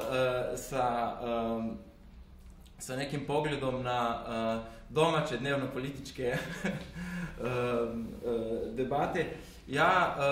Ja mislim, baš sam tu htio da rečem, dok jedna stranka ne steče povjerenje kod radnika, ona nema puno da traži u parlamentu. Nema smisla preuzeti vlast kad ne možete zaista nešto radikalno da promijenite. Mislim da tu nisam dovoljno dobro objasnio ta svoj stav, jer mislim da se tu slažemo o tome. Jer svaka stranka, mi imamo u Sloveniji, ne znam ako iko to prati, mi imamo na svakim izborima imamo neku novu lijevu stranku. Većinom one igraju na neku moralno državu, nekog svog lidera i ne postavlja se u pitanje da situacija koju imamo nije problem moralnosti lidera. Tako da ja mislim da svakako se slažem s vami, nije u pitanju kako bi preuzeli vlast u parlamentu, jer tada bi trebali isto, to je konkurentska država, trebali bi osigurati u konkurenciji s ostalima svoje akumulaciju kapitala i dakle zapošljavanje i tako dalje i tako dalje. Samo na treće, govorili ste o luki u Rijeki. Ja ne znam kakva je situacija u Riječkoj luki. Meni je jedan od radnika u luki Kopar, on mi je rekao da u Rijeki imaju, ali ne znam je li to istinito, on mi je rekao da su tamo samo ti subkontraktori. Da nema ni više tih koji su zaposleni kod luke. Ja ne znam kako je to. Ima. Dobro, kod nas ih ima i ti jezbini radnici, oni su bili vrlo uspješni i u posljednjem štrajku, to je bilo 2011. Oni su izborili da svoja radna mjesta obrane pred prekarizacijom, da im ne mogu ti subkontrakti, mislim da im te firme koje su samo ilegalni, ilegalne agencije za zapošljavanje, jer oni nisu formalno pravno to, ali samo to rade, oni su uspjeli svoja radna mjesta obraniti, jer kad sam razgovarao s jednim od prekarnih radnika, on mi je rekao, dobro da, mi smo išli zajedno u štrajk, oni su tu uspjeli, ali mi nismo uspjeli ništa riješiti. Tako da ja mislim da nije point u tome da se samo zaustavi, valjda da treba da se zaustavi ta prekarizacija, ali treba i nešto napraviti za one koji su ostali u takvim aranžmanima. To bi bilo sve. Hvala. Sljedeće pitanje ili komentar?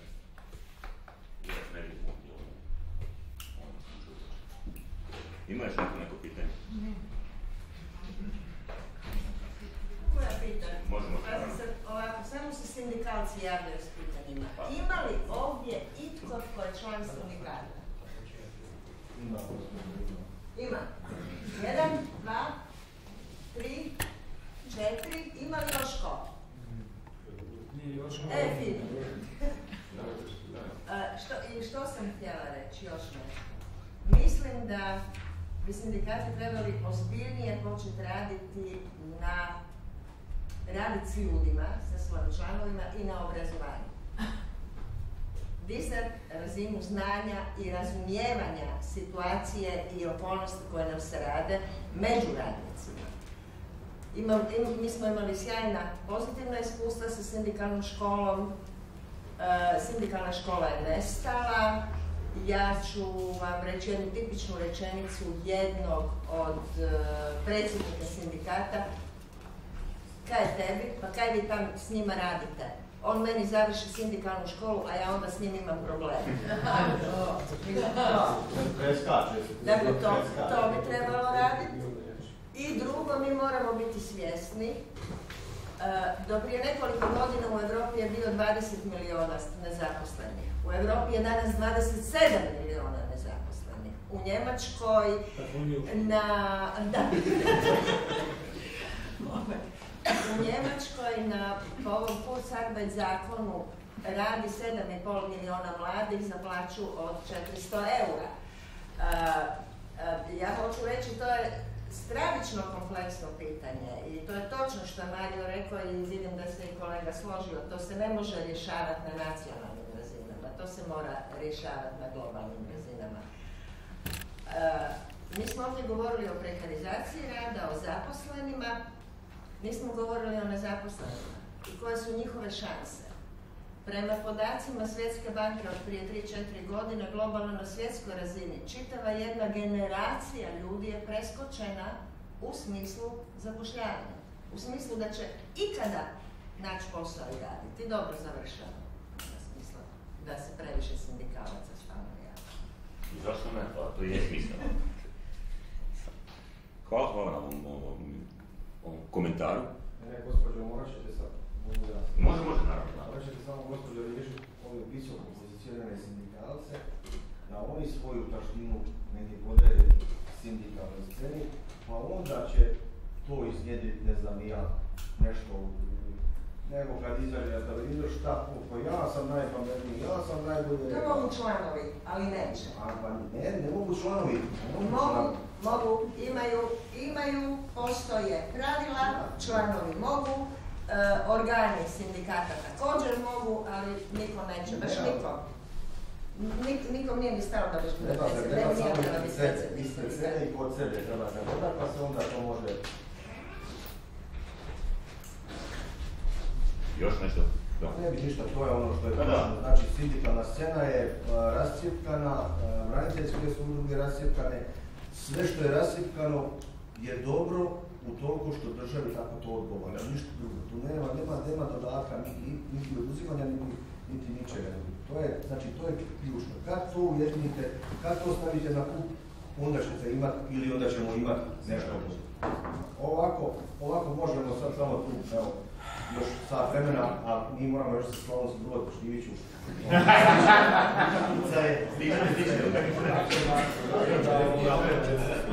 Evo imamo još jedno pitanje tu ispod njega. Ja bih pitao... Samo malo više. Može samo još malo koncentracije pa da završimo priču. Ne moramo mi da ne moramo kriz Bog nas. Ja bih pitao gospodina Štivića zapravo.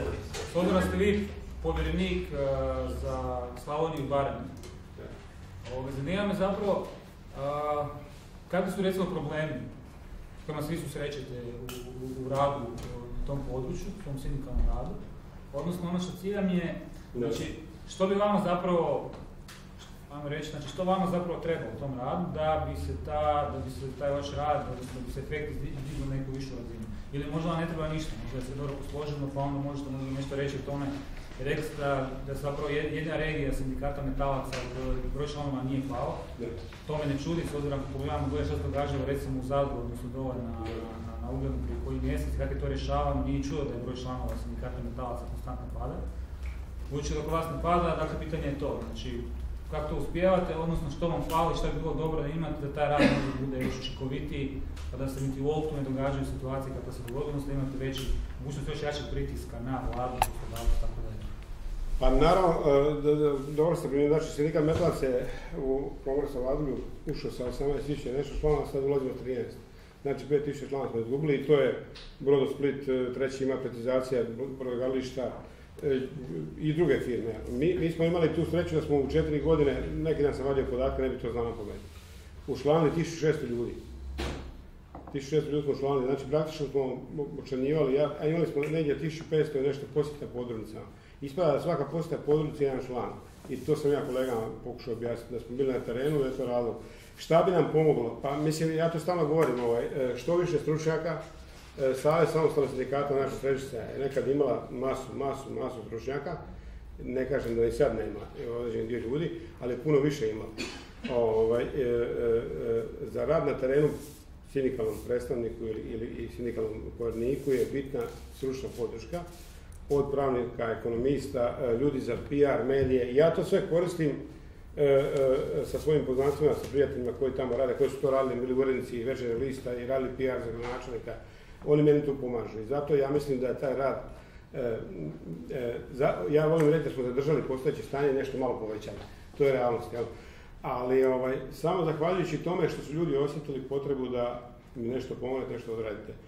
Tako da mislim da u tom stručnom dijelu bi trebalo više i naravno prozor u svijetu medije, da ja ne moram tražiti razne veze da bi neku informaciju progurao. Primjer, mi imamo web sindikat. Mi smo u Đuri imali, ja uvijek volim reći, ja sam da ne krivo govorim, mi smo radili kao tim. Mi smo imali konferenciju tisak koja je platila cijela Hrvatska. Bila je to top tema. Jutarnji list je cijelu stranicu posvetio o Đuri Đakoviću. Mene je zvala urednica Ana Piršić, mislim da se zove. Ja kažem, gospođo, pa što zovete mene, zovete predsjednika? Ma kaže, ko je predsjednik? Pa kaže, Vedran Dragičević. Pa kaže, ko ti je to? Pa predsjednik. Ona ne zna da je on predsjednik. Svađe šta hoću reći. Ali to što je bilo objavljeno u Jutarnjem listu, što je bilo u 100-tijak medija portala objavljeno, nije stavito na web sindikata Metalaca Hrvatske. Znači, ključna je stvar... Kako je to moguće? Pa moguće je ako imate ljude koji tu priču ne poznaju, svačate. Nema stručnjaka koji uređuje tu stranicu i koji, ali zapravo mislim da nije čak ni stručnjak problem. Problem je sliku svoju ljubim. Na našoj stranici, na našem webu, od 10 priloga, 8 slika predsjednika. I to je problem. Svačate, to je problem. Znači on odlučuje, on je glavni urednik, mislim da to bude stručnjak. Ključna je stvar da ono sve što radite da ljudi vide, pročitaju. Ako to ne vide, imate problem. Previše imamo iskustva, imamo oko sebe još 10 kolega koji taj posao rade 10 godina, tako da u ovom sindikalnom dijelu, tu mi imamo dobru suradnju, imamo pravnika koji je dobar kolegu Stankovića i svaki dan je s nama, na svim pregovorima i svaki. Ali ova društvena uloga, ja to često u hrvatskim medijima i portalima spominjem, u tom dijelu nas ljudi opet prepoznaju nas naši članovi, ali ljudi u gradu, evo sad zadnja konferencija, neki od doktora su se javili, rekli su svaka čast, vi se borite zaista do kraja za Đuru. Šta hoću reći? Znači, treba nam udruge građana koji će stati zajedno s nama rame uz rame i reći ti dečki rade posao za interes i grada, i županije, i proračuna, i građana. Znači, zato sam ja došao ovdje, zato mi je bilo drago što me Brit pozvao. Znači, ja mislim da je to prostor gdje možemo još napredati. Evo, ako sam bio dovoljno predstavljen. Može ovdje isto pitanje imati. Ono što fali u ovoj priči je druga strana. Onda ćemo ostati do 12, da? Nisi gledao kako? Neću ja gledam. Odnosno, spomenuo se u jednom trenutku Zagrebački holding i kako on gleda samo usko interese svojih članova. Isto bi se moglo reći za sindikate u zdravstvu, a to je da mi fali priča korisnika, fali mi ta strana u kojoj sindikati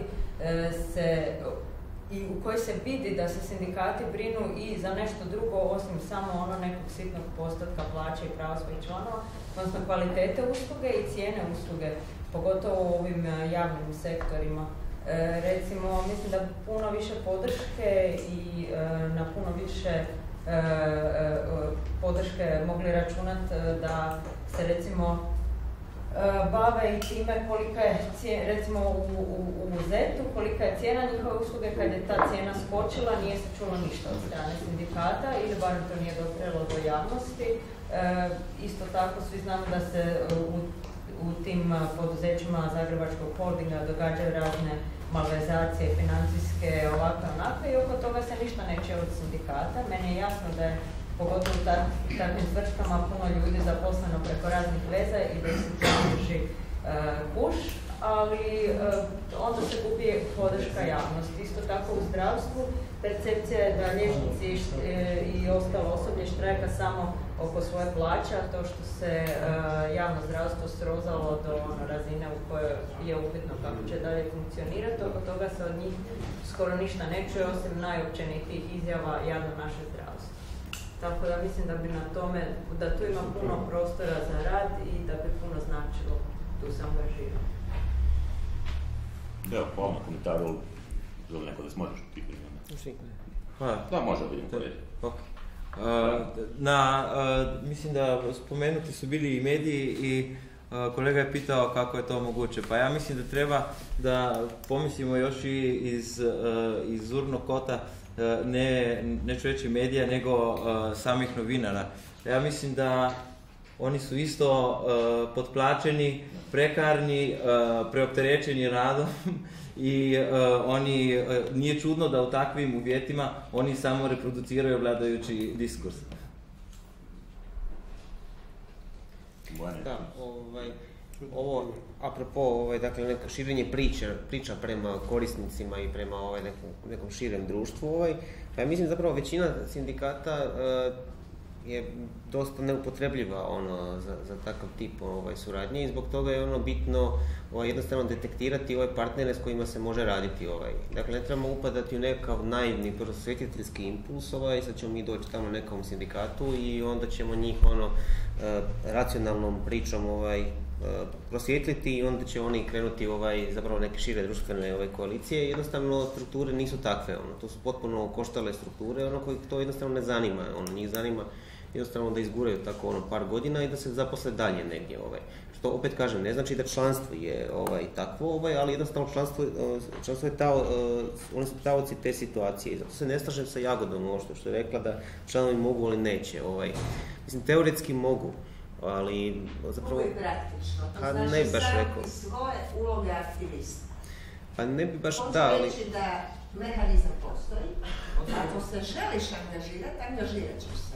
Ali je komodnije ne angažirati se, pa onda pljucati. Ali jako vam je teško, recimo, tehničko osoblje na određenim javnim institucijama na fakultetima, oni i ne znaju da se oni mogu učlaniti u neki drugi sindikat. Oni recimo misle da oni tamo spadaju, kao što recimo trgovci misle da spadaju u sindikat trgovine. Jednostavno niko ne radi s tim ljudima, ne postoji, opet se vraćamo, to je neko sindikalni medij, rad sa ljudima, toga nema. Tako da oni teoretski bi mogli to promijeniti, ali jednostavno oni su taoci te situacije i to je dosta teško i sporo mijenjati, što ja nisam defetist i ne mislim da sad trebamo dići ruke, mislim u ostalom i radim tako s ljudima na terenu, ali se ne zanosim sa nekakvim brzim i velikim promjenama, nego jednostavno rješenje je u nekom kontinuiranom i strpljivom radu. Da, još u vezi ove suradnje, recimo ovaj naš primjer sa ZG Holdingom čistoćom, to je bilo neki tip pokušaja tako neke šire koalicije, tu je bila zelena akcija, tu je bilo pravo na grad i eto, mislim, to je neki začetak nekakvih takvih suradnji. Tako, rezultiralo je to sa jednim prosvjedom, nažalost nije se to primilo u vidu nekakve dugoročnije suradnje, ali to je neka putokaz kako se treba raditi. Ali opet podcrtavam, tu jednostavno treba detektirati partnere s kojima se može taj tip suradnje ostvariti. I ovo što je Anton rekao, dakle nekakav pomoć nevladinog sektora sindikatima u vidu nekakvih aktivista i stručnjaka koji bi se bavili, mislim da je to užasno, to je nužno. I mi to pokušavamo cijelo vrijeme raditi, nadam se uspješno, i kroz suradnju sa novim sindikatom i kroz suradnju sa Sinišem Miličićem i sa ostalim nekakvim sindikatima. I opet tu je bitno, dakle prepoznati ljude na terenu koji su pošteni i s kojima se može ući u neku poštenu suradnju, a ne recimo surađivati sa nekima koji te samo žele iskoristiti, a tu bi mislio recimo na središnjice. Jednostavno, recimo na primjer sad Ženske fronte pokazuje u ključnom trenutku kad dakle ministar Mrsić, dakle on čak nema ništa protiv da Ženska fronta sudjeluje u pregovorima, predsjednici središnjice to režu.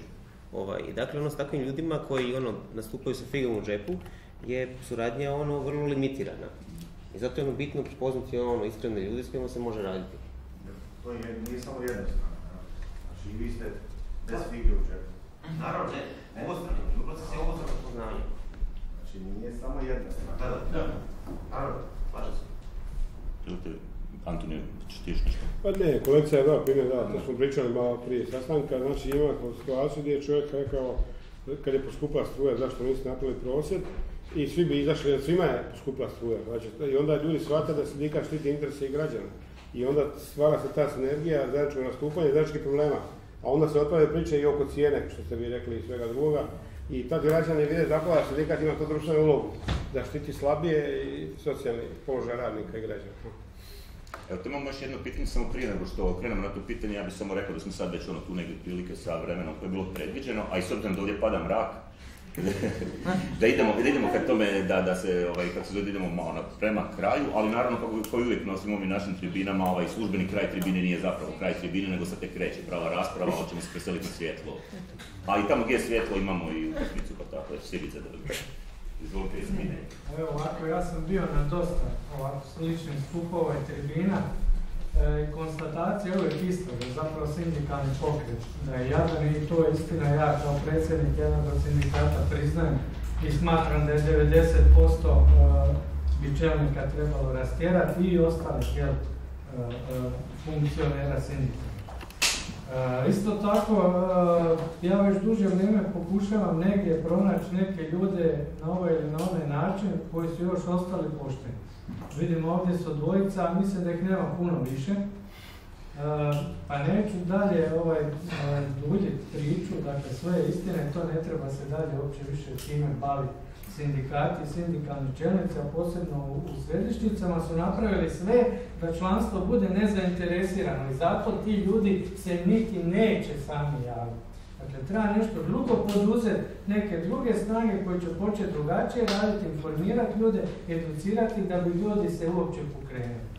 Ja sad pitam Brid, vidim da je Brid ovdje glavni, ili bilo koga drugog, kad ćete mene uključiti? Da li sam ja nepouzdan ili vjerojatno ste čuli negdje za mene, pa evo, ja tražim, ne mogu nikako naći. Našao sam Marija Vekovića, našao bi možda, ne znam, jednog ili dva negdje još, ne znam gdje nas je, ja mislim da nas nema. Evo, ja mislim kad sve skupite, kad bi sve uspjeli iščupati, to nešto sitno, malo pošteno što je ostalo, da nas nije dovoljno. Ali dajte mi vi recite, ajde, ne vidim druge koji su radnička borba, s njima komuniciram, vidim, to isto je onak, malo nismo baš nešto, sve skupa. Dakle, koja je ta snaga, gdje je ta snaga i na koji način, ko će mi dati filozofiju tu pokretačku da skupi te ljude koje hoće. Ja vama tvrdim, ako mene neka organizacija koja okuplja 10 sindikata koji hoće, ne mora biti jako velika, uvuče unutra u priču štrajka solidarnosti, ja ću vam preko noći zaustaviti isporuku u struje. Dakle, ja to mogu. Ali neko mi mora to povući, znači skupinu, progurati temu solidarnosti među nekim. Ne vidim to. Evo, malo smo s Marijom funkcionirali, ja nisam uspio uvući sebe i još jedan. Ostao ja sam i onda negdje to otišlo. Dakle, mene zanima ko će to, dakle, tu ideju jako lijepo izgraditi, da se skupi jedan dio poštenih ljudi koji je ostalo i koji imaju snagu i želju nešto napraviti kroz akciju. Evo, ja to očekujem od Brida, recimo, jer ne vidim drugi. I od Marije Vekovića, ja zaista ne vidim ko je taj treći. Ne znam. Mislim da nas nema i da je to problem. Neka me neko demantira. Malo poštenih, radišnih poslova. Dobro, hvala. Da, evo, Joris sam nešto javio. Da, ja sam zapravo htio, jedan zapravo prvi događaj koji je Brid radio je bio, znači, događaj na kojem inače i Denis sudjelovao. To samo govori da zapravo taj proces kojeg je tema danas, znači ako širite taj prostor suradnje i kako to nešto postići, zapravo nije nešto se jednostavno može napraviti. Ta tribina, i danas smo na tribini, je bila prije 2 godine, ako me pamćenje služi, mislim da je. Tako da, ali evo, danas smo ipak ovdje, tako da nešto. Ja sam vrlo kratko. Možete. Da, ja bih samo stvari, znači, pošto sam članica ženske konfederacije socijalnog prava. Znači, ona je, za onog koji ne znaju, znači inicijativa koja okuplja ženske sindikalne grupe, a takve ženske sindikalne grupe postoje samo u središnjicama i znači nevladine organizacije koje se bave što ljudskim pravima, što ženskim ljudskim pravima. Ono zbog čega, znači, kao surađujemo sa sindikalnim središnjicama, zbog toga je rodno pitanje, barem na ovoj deklarativnoj formalnoj razini prepoznato nama. Recimo, trenutno na ovoj cijeloj tribini nije ideja, znači, feminizacije, siromaštva uopće spomenuta. Znači, ili recimo, kad već govorimo znači, rodnim momentima, znači klasificirali smo one koji su nezaposleni, oni koji su prekarni. U cijeloj toj priči najveći dio prekarnih su stvari žene. Prema tome, znači, kad je inicijativa nastala, ideja je bila da se poveže na toj nekoj rodne osnovi i onda se povežujete znači, sektorski, prema interesno, znači sa sindikalnim grupama koje postoje u okviru središnjice. Što naravno nas ne sprečava da funkcioniramo izvan tih okvira, mi surađujemo i ne znam, Katarina tipa iz Novog sindikata pravnice, naravno jedna od naših izrazito vrijednih članica, koja je praktički sa EMom radila većinu, odnosno sa sve praktički, znači radila naše prijedloge na primjedbe na prijedlog zakona o radu.